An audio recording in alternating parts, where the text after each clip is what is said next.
Hi, friends. Welcome back. Happy Monday. I'm Christina, the manager at the Pacific Beach Library. We are beginning our final week of reading together Dracula by Bram Stoker. And in fact, today is, I believe, day 24 of our read along. We're going to finish on Thursday. It's super exciting.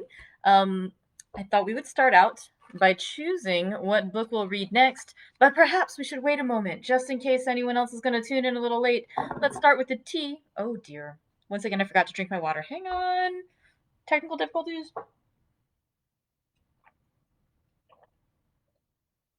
Okay, water gone. Now it's time for tea. Let's see. Today's tea, I finished off one of the little sample packs of the coconut macaron. So today's tea is a lovely fruit infusion with plenty. Oh, let me get this in the right position so you can see it. It's a fruit infusion with apple pieces, pineapple, coconut, freeze-dried marzipan, which contains almonds, blackberry leaves, and dried yogurt. It is delicious. Or at least I hope it will be. I was finishing off the packet, so I tried not to put too much water. I think I have enough for it to be properly steeped. It has some good color, but it is a light color, so I'm hoping it has enough flavor. Let's see. Oh, it smells really good. Mm. It's not super strong, but it's nice and sweet. Yeah, the coconut and pineapple, you can definitely taste it. I'm not sure if it's the power of suggestion, but I feel like I can taste the almonds in the marzipan, but not sure. Definitely good though. Okay, now that I see at least Judy is here with me, then let's go ahead and do a drawing. Let's see what we are going to do. So I looked at the thread that I opened last Monday. Thank you, thank you, thank you to everybody who voted, either nominated or voted. I did bump the votes a little bit for a few. Like I saw that on some other threads, people had nominated or had said, I'm voting for that one, but they didn't put it in the proper thread. I decided we'd be a little lenient. We're not the official registrar of read along together voters, and so I decided to go and like, okay, if you said it anywhere that I spotted, I went ahead and counted that vote. So we had 4 books that each had 4 votes, and they are in order of when they were nominated. No, in order of when they were nominated, our 4 nominees are Three Men in a Boat by Jerome K. Jerome, which I have never read. Let's go ahead and add that into our glass thing. The next one that was nominated, which I can't remember if I read this. I feel like I might have read this years and years and years ago, but if I can't remember, then it's well worth reading again, right? My Man Jeeves by P.G. Wodehouse. Let's go ahead and add that as well into our jar. Our next nominee that got 4 votes was A Room with a View. This has been on for a couple of our little polls. I think this is its 3rd time going into the bowl. Let's see if it makes it this time. And finally, one of the runners-up for this current reading that we're doing, instead of Dracula, Frankenstein had also been the front runner. Will Mary Shelley's Frankenstein come out in the lead this time? Let's find out and see. All right, adding it in. Let's give it a good shake so what was on the bottom is on top and what was on top is on bottom. And uh-oh, there's a couple nested and something is stuck to the bottom. Uh-oh, that's not good. Uh-oh, hang on. I feel bad about having something stuck to the bottom. That's not good. That seems kind of cheatery. I didn't mean to do that. All right, now they're all mixed up. Let's shake one out and see what we get. All right, our next book. A Room with a View by Ian Forster. Yay! All right, so that will be our next read along. We're going to start that, I believe, next Monday, because I guess the other announcement is the top vote getter for when we do our little Dracula party is this Saturday at 3 o'clock. So we'll do our little Dracula get together. Saturday is, by the way, Halloween. So if you would like to come in costume, it is not required, but it's so much fun. I'll be in costume if anyone wants to. So our next book, starting next Monday, will be A Room with a View, and I will post the information about the Dracula party too, and that'll be this coming Saturday at 3. So yay!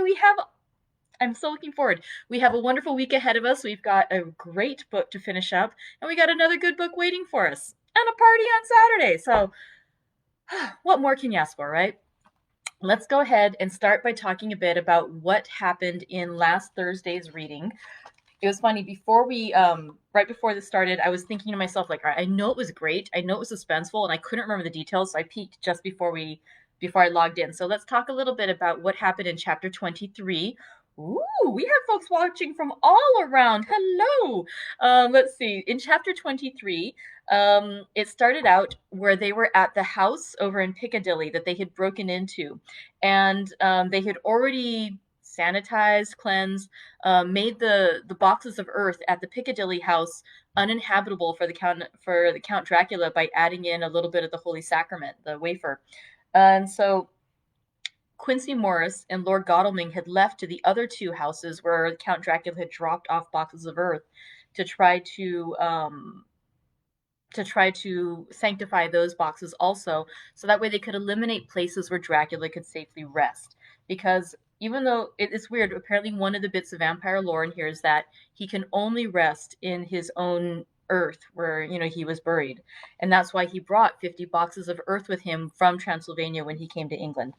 All right, so it starts out while they're waiting for Quincy Morris and Godalming. The professor is sort of killing time a little bit, but also sort of reviewing where they're at and also helping us review where we're at. And he talks about how Dracula, even though he was a brilliant man in life, like he had been a warrior, he had been a fighter, and he had been a bit of a scholar and a statesman and all these things, in a way, he is also like a child, because even though he's been alive for so long, for centuries, in fact, he is still learning. And he also, if he's not challenged to learn a new thing, then he doesn't learn it. And he was saying, in some ways, he's like a child in that he's been experimenting. Like he has, when he was bringing the earth over from Transylvania, he had it all shipped, like he had it carted out by the employees, and then he had it brought onto the boat. Then afterwards, when it was all carted out from the boat to the house in Carfax, he hired some men to bring some to Piccadilly and some to the other place. But only, when he was later on, it was either one of the two new homes, either Mile End or what the other one was called, I forget. He had talked to the carter and he said, I will help you lift that box out. And he helped him lift the box. This is what the Professor Van Helsing was saying, was that this was showing that Dracula was trying to learn, would it be possible for him to handle the box himself, and therefore to eliminate the middleman of having a carter who had moved those boxes, and therefore if there is no laborer who could later report where those boxes came from and went to, then Dracula could more effectively guard the resting place of his boxes of earth, and therefore his resting place. So he experimented by helping, and then later on, there is one box missing from the Piccadilly house that they have not been able to account for. When Quincy and Godalming come, they say that yes, they did indeed sanctify those boxes. They cleansed them so that, or destroyed them, is their phrasing, so that Count Dracula would not be able to use them any longer. They then go back. The group decides to go back because they don't want, oh no, sorry, before they can go, they realize that, he's hit all the other places Dracula has, and so therefore he must return eventually to the house at Piccadilly to find out how many, if any, of his boxes of earth are remaining. So they wait for him at the Piccadilly house, and Count Dracula bursts in, and they have a fight. Oh, it's really dramatic. And in fact, Jonathan Harker attacks him. And he gets very close to hurting the Count, but unfortunately he isn't quite able to do it. He's not able to slay the Count. And in fact, Dracula, because when Harker stabs him, it slashes his stuff, he drops on the ground like his gold and some money and jewels and stuff like that.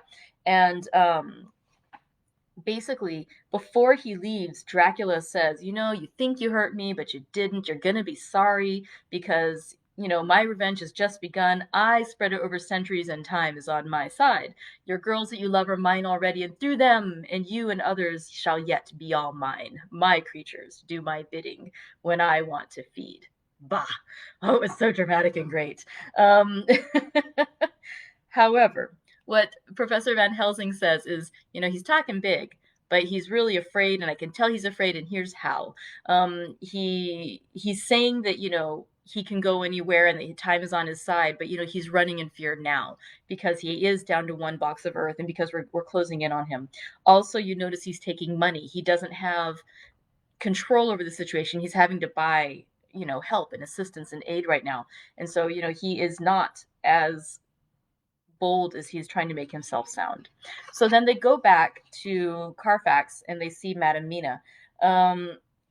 They catch her up on what happened. They talk to her over dinner. And there's a really interesting conversation where Mina says, Jonathan, and all of you, I know you need to do these things, and I appreciate it so much, and that someday you must destroy, as you destroyed the false Lucy, that the true Lucy could live. Basically, that her demon infested body would truly be killed, so that her soul, her spirit, could not be, could live free again and go, go to its afterlife, basically, instead of being trapped with the demon that was doing those bad things. She says, though, just as you killed Lucy with mercy in your heart, basically, think of that too, that the poor soul who has done all this, Count Dracula, is the saddest case of all. Just think what will be his joy when he too is destroyed in his worser part, that his better part might have spiritual immortality. You must be pitiful to him too, and by that I mean have pity for, though it may not hold your hands from his destruction. And the rest of them are appalled at first, like, no, absolutely not. He's horrible. How can we feel pity? And she says basically, don't say these things. Someday it could be me. And, it's like she has the vampire's blood in her. It's like it could happen someday if they can't stop Dracula, if she herself is transformed into a vampire, that someday someone might have to kill her. And would it not be better to be done with love and as a sense of mercy instead of anger and retribution? And when they hear her speak that way, they all weep together. There is a lot of weeping in this book. But they, even though it's a struggle, they understand that they need to try to have pity even for Dracula, just as they would have it for her. The two of them, the Harkers, go to bed, and the rest of them make a schedule where they're going to stay up and watch. Jonathan Harker talks a little bit too, how when they're going to bed, again, how wonderful Mina is, that she's so kind, and that, the fact that she would even pity Dracula just shows her the value of her character. Now, he does say something I thought interesting, is that for a while, even though she'd been resting, she is suddenly calm, and he hasn't seen her so calm in a while. And he thought at the time that it was a softness of the red sunset on her face, but somehow he thinks it has a deeper meaning. I am not sleepy myself, though I am weary, weary to death. However, I must try to sleep, for tomorrow there is much to think of. He does fall asleep, and Mina wakes up with a startled look. Now, myself, they haven't said anything yet about it, but I wonder if there was a little bit of Dracula influence on this, because, again, with Lucy, we saw, too, she would go through these stages of peacefulness and not peacefulness, where she had disturbed slumber. And again, if Mina's suddenly sleepy, especially with the red sunset, whenever we see the red light, that's usually a reference to Dracula's eyes. So the way they present it here, it sounds like it was just her getting rest. But again, I'm not sure. If anyone else has thoughts on it, please go ahead and comment. But whatever they do, she does wake up eventually. She wakes up Jonathan and says, I think there's somebody outside. They go out there. They find Mr. Morris listening outside in the corridor. And again, they feel safer, the two Harkers, knowing that there is somebody listening and watching outside. Although we know from when the guards were watching Renfield before he was killed, that whenever Dracula wanted to come visit, basically the guards would be unable to stay awake as well. So it's very possible that even with the gentleman outside, they could be compelled to sleep by Dracula. Later in that same night, or in the early morning of the following day, Jonathan says again that Mina awakens him, and she says, I have an idea. It came to me in the night. And again, one hopes it was her own thought and not something planted by Dracula. She sells to Professor Van Helsing that she wants him to hypnotize her, so that maybe because she has this connection to Dracula, she can share some knowledge and insight about where Dracula is resting before he falls asleep. And what she reveals is that she realizes that she can hear the lapping of water, and that therefore Dracula is on a ship. And so they surmise from this that Dracula is trying to flee the shores, and that they cannot immediately chase after him because they don't know which boat to go to, but they do know that he's trying to flee and to escape, and that this is their chance.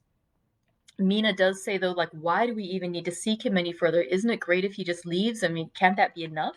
And afterwards, he tells her that no, it is not enough, because, as Van Helsing says, he can live for centuries, and you are but mortal woman.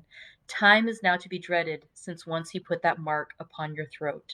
And so it ended there with Lucy realizing that even if she were to never encounter Dracula again, because, I mean, she's feeling really the weight of it, even if she were to never encounter him again in her lifetime, because she bears that vampiric blood in her body, if her mortal body were to die, she would transform into a vampire. So therefore, they have to finish this. They can't just ignore Dracula. They need to resolve this issue. So super dramatic stuff. All right, we've only got 4 more chapters left of our book, and as I was quite perturbed, if you remember from the other day, today's chapter, chapter 24, starts out with Dr. Seward's phonograph diary spoken by Van Helsing. Let's find out now. Why is Van Helsing suddenly using the phonograph? We've only had him speaking through others and via his letters. This is the first time he's done a phonographic entry in Dr. Seward's diary. So let's find out what's going on with Van Helsing and the rest in chapter 24 of Dracula by Bram Stoker. This to Jonathan Harker. You are to stay with your dear Madam Mina. We shall go to make our search, if I can call it so, for it is not search, but knowing, and we seek confirmation only. But do you stay and take care of her today. This is your best and most holiest office. This day nothing can find him here. Let me tell you that, so you will know what we 4 know already, for I have tell them. He, our enemy, have gone away. He have gone back to his castle in Transylvania. I know it so well, as if a great hand of fire wrote it on the wall. He have prepared for this in some way, and that last earth box was ready to ship somewheres. For this he took the money. For this he hurry at the last, lest we catch him before the sun go down. It was his last hope, save that he might hide in the tomb that he think poor Miss Lucy, being as he thought like him, keep open to him. But there was naught of time. When that fail, he makes straight for his last resource, his last earthwork, I might say, did I wish double entente. He is clever, oh, so clever. He know that his game here was finish, and so he decide to go back home. He find ship going by the route he came, and he go in it. We go off now to find what ship, and whither bound. When we have discovered that, we come back and tell you all. Then we will comfort you and poor dear Madam Mina with new hope. For it will be hope, when you think it over, that all is not lost. This very creature that we pursue, he take hundreds of years to get so far as London, and yet in one day, when we know of the disposal of him, we drive him out. He is finite, though he is powerful to do much harm, and suffers not as we do. But we are strong, each in our purpose, and we are all more strong together. Take heart afresh, dear husband of Madam Mina. This battle is but begun, and in the end we shall win. So sure is that God sits on high to watch over his children. Therefore, be of much comfort till we return. Van Helsing. Jonathan Harker's Journal. Jonathan Harker's Journal, 4 October. When I read to Mina Van Helsing's message in the phonograph, the poor girl brightened up considerably. Already the certainty that the Count is out of the country has given her comfort, and comfort is strength to her. For my own part, now that his horrible danger is not face to face with us, it seems almost impossible to believe in it. Even my own terrible experiences in Castle Dracula seem like a long-forgotten dream. Here in the crisp autumn air, in the bright sunlight, alas, how can I disbelieve? In the midst of my thought, my eye fell on the red scar on my poor darling's white forehead. Whilst that lasts, there can be no disbelief. Mina and I fear to be idle, so we have been over all the diaries again and again. Somehow, although the reality seems greater each time, the pain and the fear seem less. There is something of a guiding purpose manifest throughout, which is comforting. Mina says that perhaps we are the instruments of ultimate good. It may be. I shall try to think as she does. We have never spoken to each other yet of the future. It is better to wait till we see the professor and the others after their investigations. The day is running by more quickly than I ever thought a day could run for me again. It is now 3 o'clock. Mina Harker's Journal, 5 October, 5 p.m. Our meeting for report. Present, Professor Van Helsing, Lord Godalming, Dr. Seward, Mr. Quincy Morris, Jonathan Harker, Mina Harker.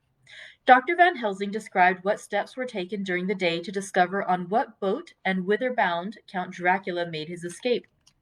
As I know that he wanted to get back to Transylvania, I felt sure that he must go by the Danube mouth, or by somewhere in the Black Sea, since by that way he come.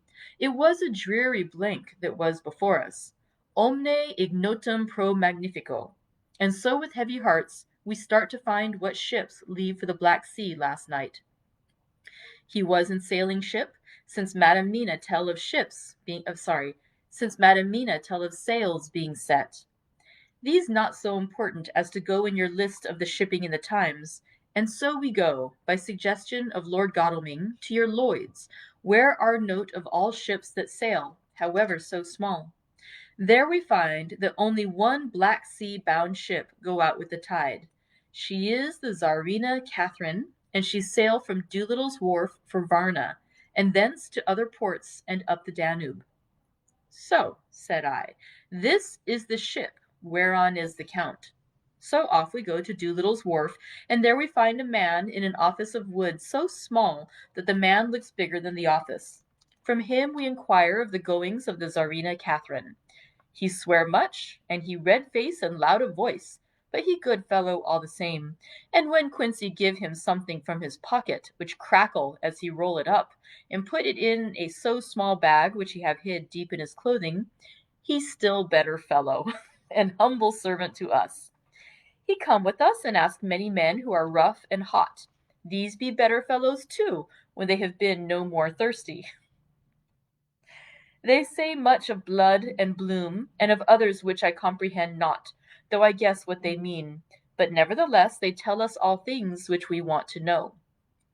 They make known to us among them, how last afternoon at about 5 o'clock comes a man so hurry, a tall man, thin and pale, with high nose and teeth so white, and eyes that seem to be burning, that he be all in black, except that he have a hat of straw, which suit him not or the time, that he scatter his money in making quick inquiry as to what ship sails for the Black Sea, and for where. Some took him to the office, and then to the ship, where he will not go aboard, but halt at shore end of gangplank, and ask that the captain come to him. The captain come, when told that he will pay well, and though he swear much at the first, he agree to term. Then the thin man go, and someone tell him where horse and cart can be hired. He go there, and soon he come again, himself driving cart on which a great box. This he himself lift up, though it takes several to put it on truck for the ship. He give much talk to captain as to how and where his box is to be placed, but the captain like it not, and swear at him in many tongues, and tell him that if he like he can come and see where it shall be. But he say no, that he come not yet, for that he have much to do. Whereupon the captain tell him that he had better be quick, with blood, for that his ship will leave the place of blood before the turn of tide, with blood. Then the thin man smile, and say that of course he must go when he think fit, but he will be surprised if he go quite so soon. The captain swear again, polyglot, and the thin man make him bow and thank him, and said that he will so far intrude on his kindness as to come aboard before the sailing. Final the captain, more red than ever, and in more tongues, tell him that he doesn't want no Frenchmen with bloom upon them, and also with blood, in his ship, with blood on her also. And so, after asking where there might be close at hand a ship where he might purchase ship forms, he departed. No one knew where he went, or Bloomin well cared, as they said, for they had something else to think of.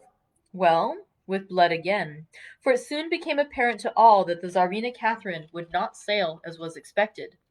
A thin mist began to creep up from the river, and it grew and grew, till soon a dense fog enveloped the ship and all around her.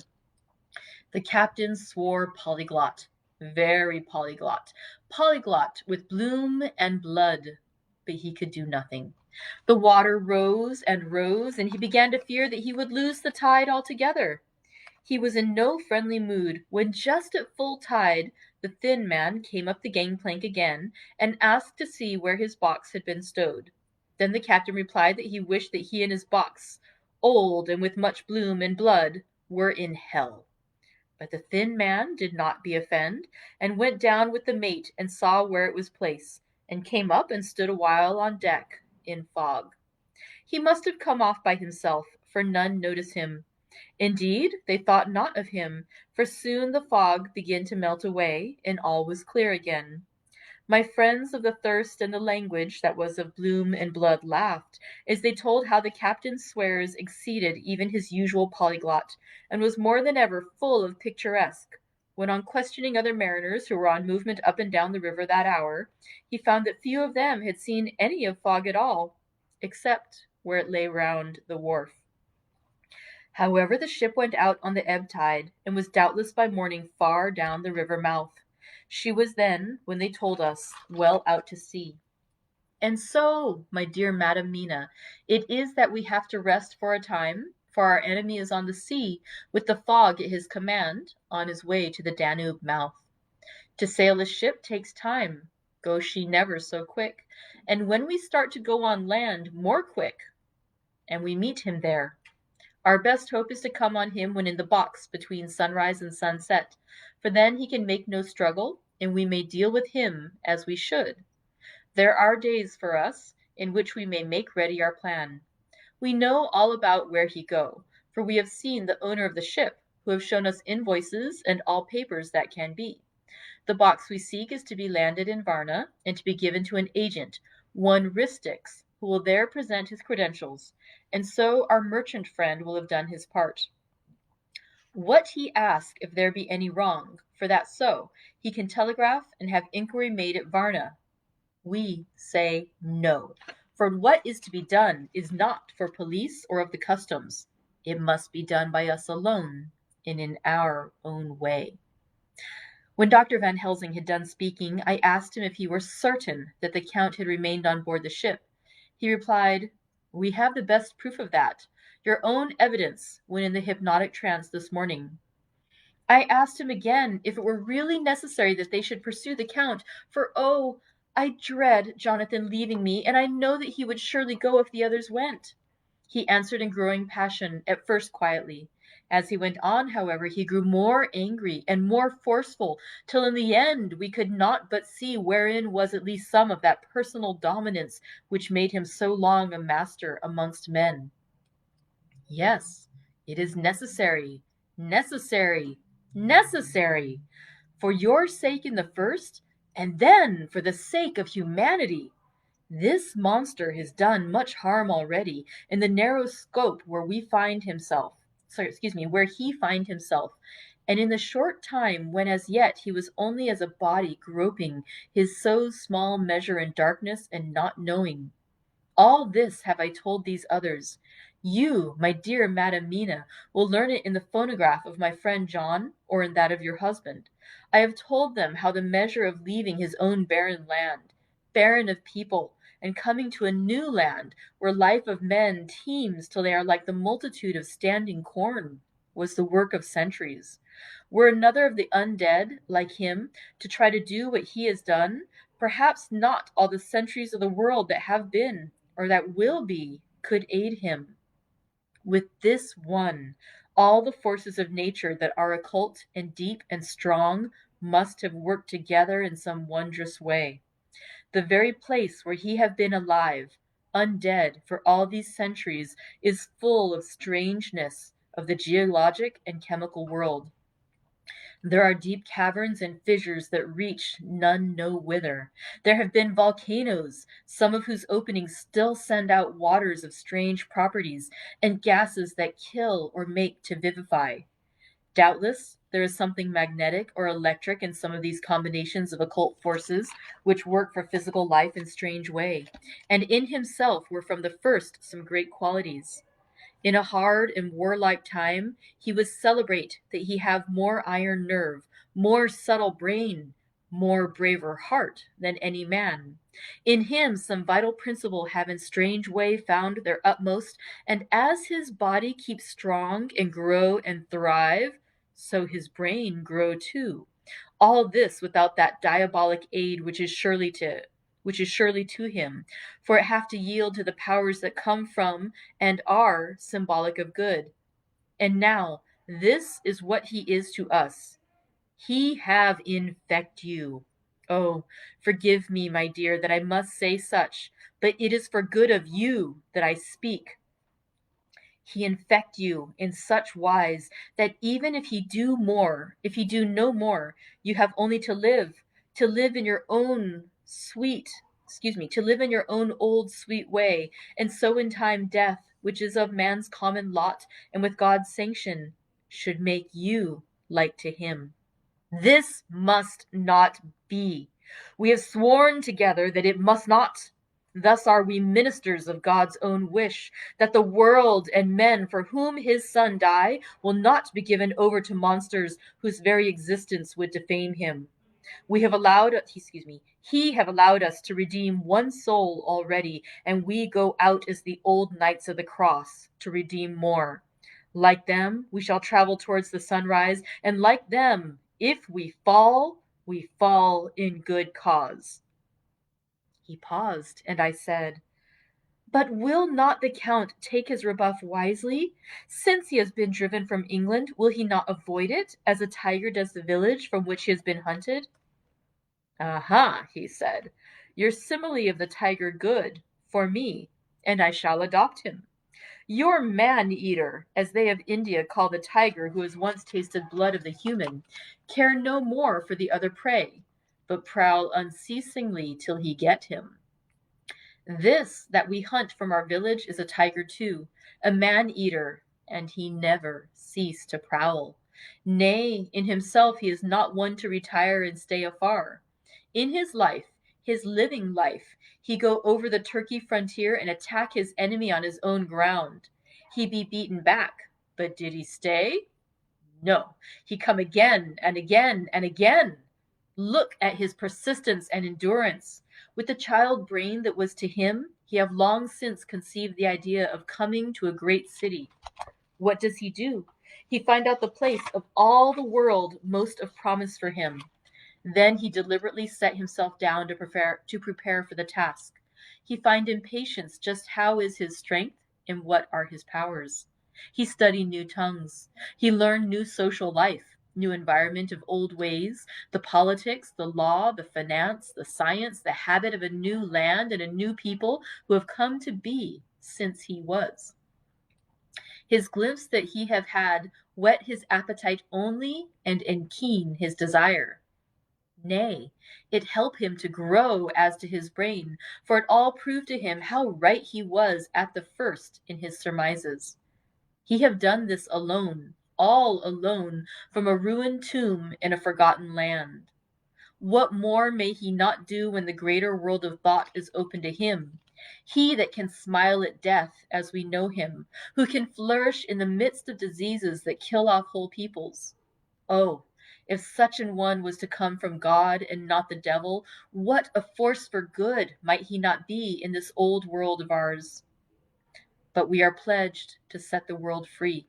Our toil must be in silence and our efforts all in secret, for in this enlightened age, when men believe not even what they see, the doubting of wise men would be his greatest strength. It would be at once his sheath and his armor, and his weapons to destroy us, his enemies, who are willing to peril even our own souls for the safety of one we love, for the good of mankind, and for the honor and glory of God. After a general discussion, it was determined that for tonight nothing be definitely settled, that we should all sleep on the facts and try to think out the proper conclusions. Tomorrow, at breakfast, we are to meet again, and after making our conclusions known to one another, we shall decide on some definite cause of action. I feel a wonderful peace and rest tonight. It is as if some haunting presence were removed from me. Perhaps my surmise was not finished, could not be, for I caught sight in the mirror of the red mark upon my forehead, and I knew that I was still unclean. Dr. Seward's Diary, 5 October. We all arose early, and I think that sleep did much for each and all of us. When we met at early breakfast, there was more general cheerfulness than any of us had ever expected to experience again. It is really wonderful how much resilience there is in human nature. Let any obstructing cause, no matter what, be removed in any way, even by death, and we fly back to first principles of hope and enjoyment. More than once, as we sat around the table, my eyes opened in wonder whether the whole of the past days had not been a dream. It was only when I caught sight of the red blotch on Mrs. Harker's forehead that I was brought back to reality. Even now, when I am gravely revolving the matter, it is almost impossible to realize that the cause of all our trouble is still existent. Even Mrs. Harker seems to lose sight of her trouble for whole spells. It is only now and again, when something recalls it to her mind, that she thinks of her terrible scar. We are to meet here in my study in half an hour and decide on our course of action. I see only one immediate difficulty. I know it by instinct rather than reason. We shall all have to speak frankly, and yet I fear that in some mysterious way poor Mrs. Harker's tongue is tied. I know that she forms conclusions of her own, and from all that has been, I can guess how brilliant and how true they must be. But she will not, or cannot, give them utterance. I have meant. Oops. I have mentioned.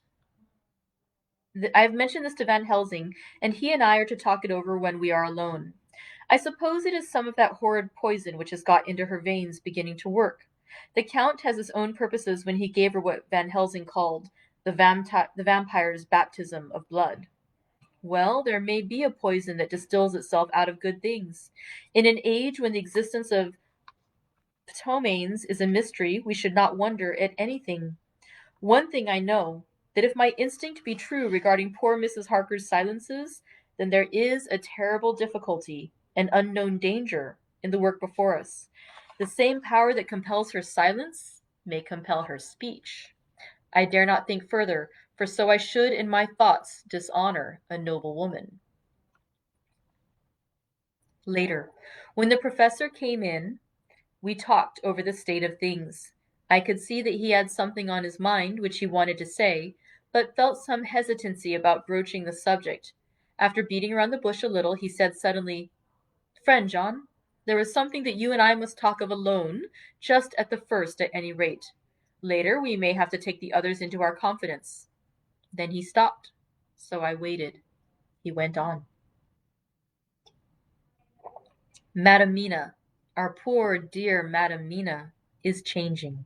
A cold shiver ran through me to find my worst fears thus endorsed. Van Helsing continued, "With the sad experience of Miss Lucy, we must this time be warned before things go too far. Our task is now in reality more difficult than ever, and this new trouble makes every hour of the direst importance. I can see the characteristics of the vampire coming in her face. It is now but very, very slight, but it is to be seen if we have eyes to notice without prejudge. Her teeth are some sharper, and at times her eyes are more hard. But these are not all. There is to her the silence now often, as so it was with Miss Lucy. She did not speak, even when she wrote that which she wished to be known later. Now my fear is this. If it be that she can, by our hypnotic trance, tell what the Count see and hear, is it not more true that that he who have hypnotized her first, and who have drink of her very blood, and make her drink of his, should, if he will, compel her mind to disclose to him that which she know? I nodded acquiescence. He went on, then, what we must do is prevent this. We must keep her ignorant of our intent, and so she cannot tell what she know not. This is a painful task. Oh, so painful that it heartbreak me to think of it. But it must be. When today we meet, I must tell her that for reason which we will not to speak, she must not be more of our counsel, but be simply guarded by us. He wiped his forehead, which had broken out in profuse perspiration at the thought of the pain which he might have to inflict upon the poor soul already so tortured. I knew that it would be some sort of comfort to him if I told him that I also had come to the same conclusion, for at any rate it would take away the pain of doubt. I told him, and the effect was as I expected. It is now close to the time of our general gathering. Van Helsing has gone away to prepare for the meeting and his painful part of it. I really believe his purpose is to be able to pray alone. Later, at the very outset of our meeting, a great personal relief was experienced by both Van Helsing and myself. Mrs. Harker had sent a message by her husband to say that she would not join us at present, as she thought it better that we should be free to discuss our movements without her presence to embarrass us. The professor and I looked at each other for an instant, and somehow we both seemed relieved. For my own part, I thought that if Mrs. Harker realized the danger herself, it was much pain as well as much danger averted. Under the circumstances, we agreed, by a questioning look and answer, with finger on lip, to preserve silence in our suspicions until we should have been able to confer alone again. We went at once into our plan of campaign. Van Helsing roughly put the facts before us first. The Tsarina Catherine left the Thames yesterday morning. It will take her at the quickest speed she has ever made at least 3 weeks to reach Varna, but we can travel overland to the same place in 3 days. Now, if we allow for 2 days less for the ship's voyage, owing to such weather influences as we know that the Count can bring to bear, and if we allow a whole day and night for any delays which may occur to us, then we have a margin of nearly 2 weeks. And thus, in order to be quite safe, we must leave here on 17th at latest. Then we shall at any rate be in Varna a day before the ship arrives, and able to make such preparations as may be necessary. Of course, we shall all go armed against evil things, spiritual as well as physical. Here Quincy Morris added, I understand that the Count comes from a wolf country, and it may be that he shall get there before us. I propose that we add Winchesters to our armament. I have a kind of belief in a Winchester when there is any trouble of that sort around. Do you remember, Art, when we had the pack after us at Tobolsk? What wouldn't we have given then for a repeater apiece? Good, said Van Helsing. Winchesters it shall be. Quincy's head is level at times, but most so when there is to hunt. Metaphor be more dishonored to science than wolves be of danger to man. In the meantime, we can do nothing here, and as I think that Varna is not familiar to any of us, why not go there more soon? It is as long to wait here as there. Tonight and tomorrow we can get ready, and then, if all be well, we 4 can set out on our journey. We 4? Said Harker interrogatively, looking from one to another of us. Of course, answered the professor quickly. You must remain to take care of your so sweet wife. Harker was silent for a while, and then said in a hollow voice, Let us talk of that part of it in the morning. I want to consult with Mina. I thought that now was the time for Van Helsing to warn him not to disclose our plan to her, but he took no notice. I looked at him significantly and coughed. For answer, he put his finger on his lips and turned away. Jonathan Harker's Journal, October, afternoon. For some time after our meeting this morning, I could not think.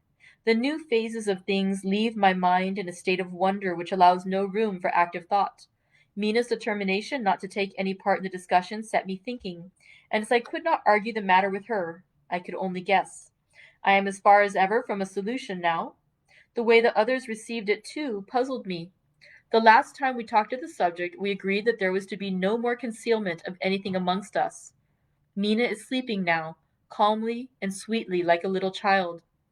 Her lips are curved, and her face beams with happiness. Thank God, there are such moments still for her. Later. How strange it all is! I sat watching Mina's happy sleep, and I came as near to being happy myself as I suppose I shall ever be. As the evening drew on, and the earth took its shadows from the sun sinking lower, the silence of the room grew more and more solemn to me. All at once Mina opened her eyes, and looking at me tenderly said, Jonathan, I want you to promise me something on your word of honor. A promise made to me, but made holily in God's hearing, and not to be broken though I should go down on my knees and implore you with bitter tears. Quick, you must make it to me at once. Mina, I said, a promise like that I cannot make at once. I may have no right to make it. But dear one, she said, with such spiritual intensity that her eyes were like pole stars, it is I who wish it, and it is not for myself. You can ask Dr. Van Helsing if I am not right. If he disagrees, you may do as you will. Nay, more, if you all agree later, you are absolved from the promise. I promise, I said, and for a moment she looked supremely happy, though to me all happiness for her was denied by the red scar on her forehead. She said, "Promise me that you will not tell me anything of the plans formed for the campaign against the Count. Not by word or inference or implication, not at any time whilst this remains to me," and she solemnly pointed to the scar. I saw that she was in earnest and said solemnly, "I promise." And as I said it, I felt that from that instant a door had been shut between us. Later, midnight. Mina has been bright and cheerful all the evening, so much so that all the rest seemed to take courage, as if infected somewhat with her gaiety. As a result, even I myself felt as if the pall of gloom which weighs us down were somewhat lifted. We all retired early. Mina is now sleeping like a little child. It is a wonderful thing that her faculty of sleep remains to her in the midst of her terrible trouble. Thank God for it, for then at least she can forget her care. Perhaps her example may affect me as her gaiety did tonight. I shall try it. Oh, for a dreamless sleep. 6 October, morning. Another surprise. Mina woke me early, about the same time as yesterday, and asked me to bring Dr. Van Helsing. I thought that it was another occasion for hypnotism, and without question went for the professor. He had evidently expected some such call, for I found him dressed in his room. His door was ajar so that he could hear the opening of the door of our room. He came at once. As he passed into the room, he asked Mina if the others might come too. "No," she said quite simply, "it will not be necessary. You can tell them just as well. I must go with you on your journey." Dr. Van Helsing was as startled as I was. After a moment's pause, he asked, "But why?" "You must take me with you. I am safer with you, and you shall be safer too." "But why, dear Madam Mina? You know that your safety is our solemnest duty. We go into danger, to which you are, or may be, more liable than any of us from circumstances, things that have been." He paused, embarrassed. As she replied, she raised her finger and pointed to her forehead. "I know. This is why I must go. I can tell you now, whilst the sun is coming up, I may not be able again. I know that when the Count wills me, I must go. I know that if he tells me to come in secret, I must by wile, by any device to hoodwink, even Jonathan." God saw the look that she turned on me as she spoke, and if there be indeed a recording angel, that look is noted to her everlasting honor. I could only clasp her hand. I could not speak. My emotion was too great for even the relief of tears. She went on, "You men are brave and strong. You are strong in your numbers, for you can defy that which would break down the human endurance of one who had to guard alone. Besides, I may be of service, since you can hypnotize me and so learn that which even I myself do not know." Dr. Van Helsing said very gravely, "Madam Mina, you are, as always, most wise. You shall with us come, and together we shall do that which we go forth to achieve." When he had spoken, Mina's long spell of silence made me look at her. She had fallen back on her pillow asleep. She did not even wake when I had pulled up the blind and let in the sunlight which flooded the room. Van Helsing motioned to me to come with him quietly. We went to his room, and within a minute Lord Godalming, Dr. Seward, and Mr. Morris were with us also. He told me what Mina had said and went on, "In the morning we shall leave for Varna. We have now to deal with a new factor, Madam Mina. Oh, but her soul is true. It is to her an agony to tell us so much as she has done, but it is most right, and we are warned in time. There must be no chance lost, and in Varna we must be ready to act the instant when that ship arrives." "What shall we do exactly?" asked Mr. Morris laconically. The professor paused before replying. "We shall at the first board that ship. That, when we have identified the box, we shall place a branch of the wild rose on it. This we shall fasten, for when it is there none can emerge. So at least says the superstition, and to superstition must we trust at the first. It was man's faith in the early, and it have its root in faith still. Then, when we have the opportunity that we seek, when none are near to see, we shall open the box and all will be well. I shall not wait for any opportunity, said Morris. When I see the box, I shall open it and destroy the monster, though there were 1,000 men looking on. And if I am to be wiped out for it the next moment, though there be 1,000 men looking on, and if I am to be wiped out for it the next moment. I grasped his hand instinctively and found it as firm as a piece of steel. I think he understood my look. I hope he did. Good boy, said Dr. Van Helsing. Brave boy. Quincy is all man. God bless him for it. My child, believe me, none of us shall lag behind or pause from any fear. I do but say what we may do, what we must do. But indeed we cannot say what we shall do. There are so many things which may happen, and their ways and their ends are so various that until the moment we may not say. We shall all be armed in all ways, and when the time for the end has come, our effort shall not be lack. Now let us today put all our affairs in order. Let all things which touch on others dear to us, and who on us depend, be complete, for none of us can tell what, or when, or how the end may be. As for me, my own affairs are regulate, and as I have nothing else to do, I shall go make arrangements for the travel. I shall have all tickets and so forth for our journey. There was nothing further to be said, and we parted. I shall now settle up all my affairs of earth and be ready for whatever may come. Later. It is done. My will is made and all complete. Mina, if she survive, is my sole heir. If it should not be so, then the others who have been so good to us shall have remainder. It is now drawing towards the sunset. Nina's uneasiness calls my attention to it. I am sure that there is something on her mind which the time of exact sunset will reveal. These occasions are becoming harrowing times for us all, for each sunrise and sunset opens up some new danger, some new pain, which, however, may in God's will be means to a good end.